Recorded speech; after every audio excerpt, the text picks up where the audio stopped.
निर्विरोध जीत के लिए कांग्रेस प्रत्याशी नीलेश कुंभाड़ी ने ही भाजपा से हाथ मिला लिया था। भाजपा से ऑपरेशन निर्विरोध की स्क्रिप्ट। दूसरा सवाल यह भी है कि NOTA none of the above का एक विकल्प जनता के लिए हर चुनाव में उपलब्ध कराया जाता है।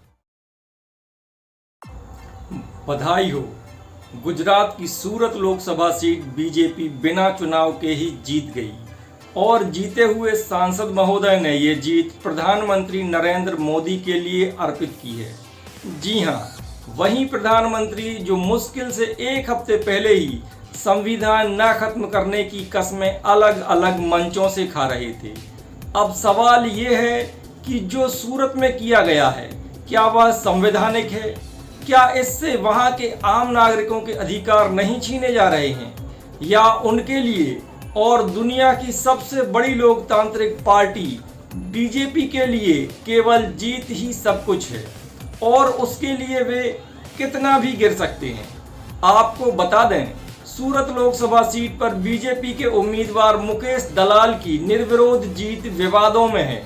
कांग्रेस के उम्मीदवार नीलेश कुंभानी का नामांकन रद्द होने के बाद बाकी बचे 8 उम्मीदवारों ने अपनी उम्मीदवारी वापस लेने के बाद मुकेश दलाल निर्विरोध चुन लिए गए हैं।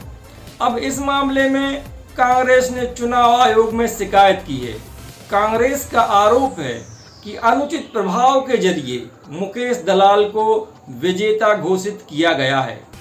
कांग्रेस की मांग है कि इस सीट पर नए सिरे से चुनाव कराए जाएं। पार्टी ने दावा किया है कि दरअसल बीजेपी कारोबारी समुदाय से डर गई, जिस वजह से उसने सूरत लोकसभा सीट पर मैच फिक्सिंग की कोशिश की।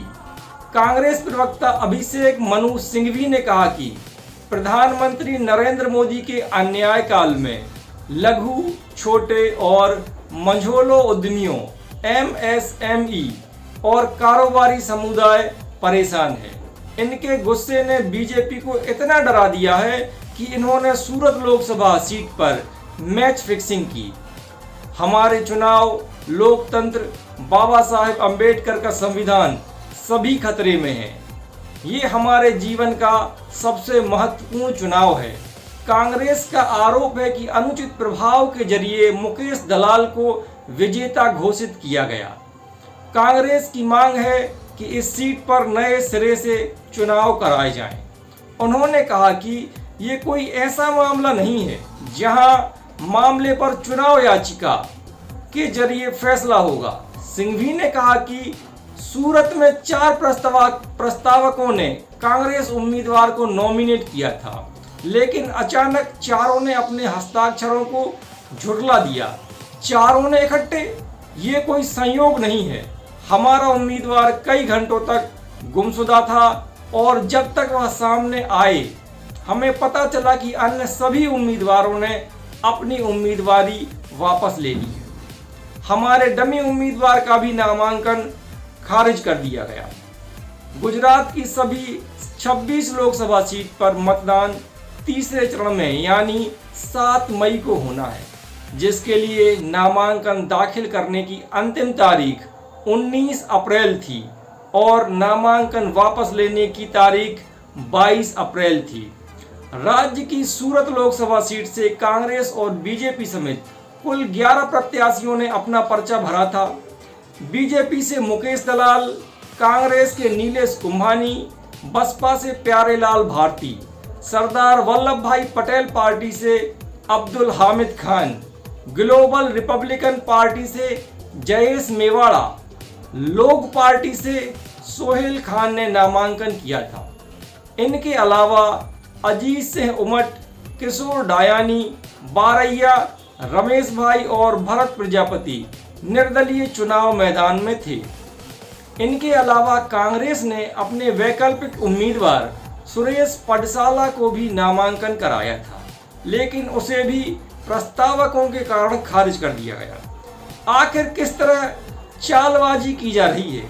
उसी जनता के साथ जिसने प्रचंड बहुमत से आपको जिताया था। सूरत में भाजपा की निर्विरोध जीत के लिए कांग्रेस प्रत्याशी नीलेश कुंभाड़ी ने ही भाजपा से हाथ मिला लिया था भाजपा से ऑपरेशन निर्विरोध की स्क्रिप्ट मिली। इसके अनुसार ही कुंभाणी ने कांग्रेस की प्रदेश इकाई को अंधेरे में रखते हुए पैतरे चले। कुंभाणी ने नामांकन पत्र के प्रस्तावकों में कांग्रेस कार्यकर्ता कैडर मेंबर की बजाय बहनोई, जगदिया सावलिया, बिजनेस पार्टनर दुर्विन धामेलिया और रमेश पोलरा को प्रस्तावक बनाया। कुंभाणी ने कांग्रेस के डमी प्रत्याशी सुरेश पडसाला का प्रस्तावक भी अपने भांजे भौतिक कोल्डिया को बनवाया।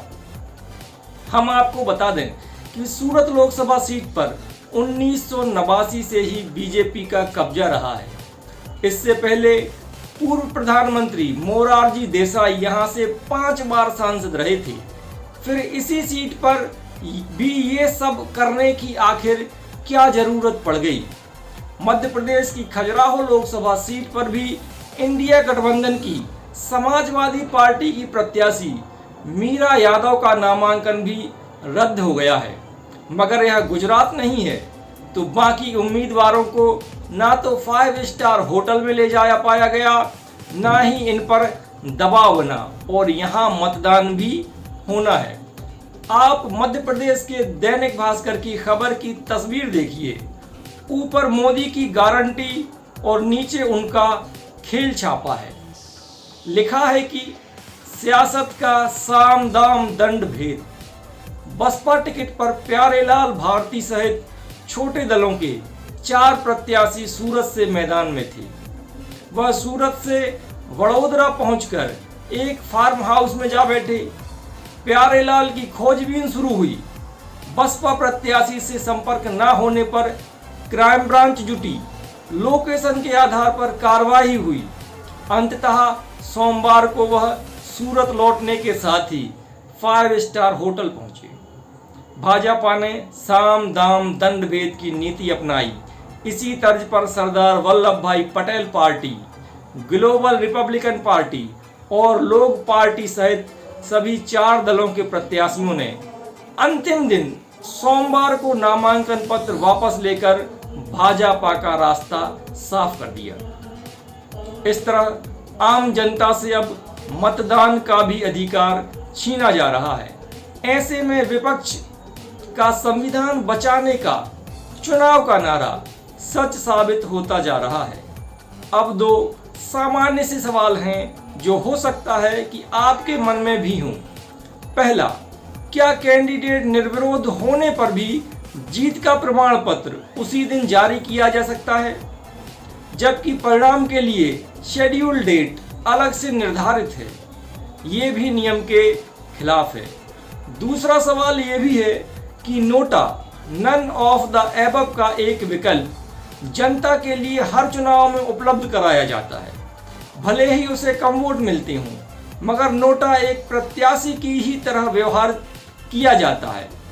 इस स्थिति में भी चुनाव संपन्न कराए जाने चाहिए थे। हो सकता है कि जनता को ये उम्मीदवार पसंद ही ना हो, मगर ये सवाल पूछने की हिम्मत कौन लाएगा? और जो लाएगा, क्या उसे इनका जवाब दिया जाएगा? अब जो होना है सो उसकी जिम्मेदार जनता ही है। आखिर लोकतंत्र जो है, याद रखें, आखिर में सारे इल्जाम जनता के ही ऊपर आने हैं, क्योंकि उसे ही सरकार चुनने का अधिकार है और वह अपने अधिकार के लिए कितनी जागरूक है ये भी उसे ही तय करना है। आप हमारे वीडियो को किस विधानसभा, लोकसभा से देख रहे हैं और आपका इस वीडियो पर क्या सोचना है, जरूर कमेंट करें। वीडियो को लाइक शेयर करें।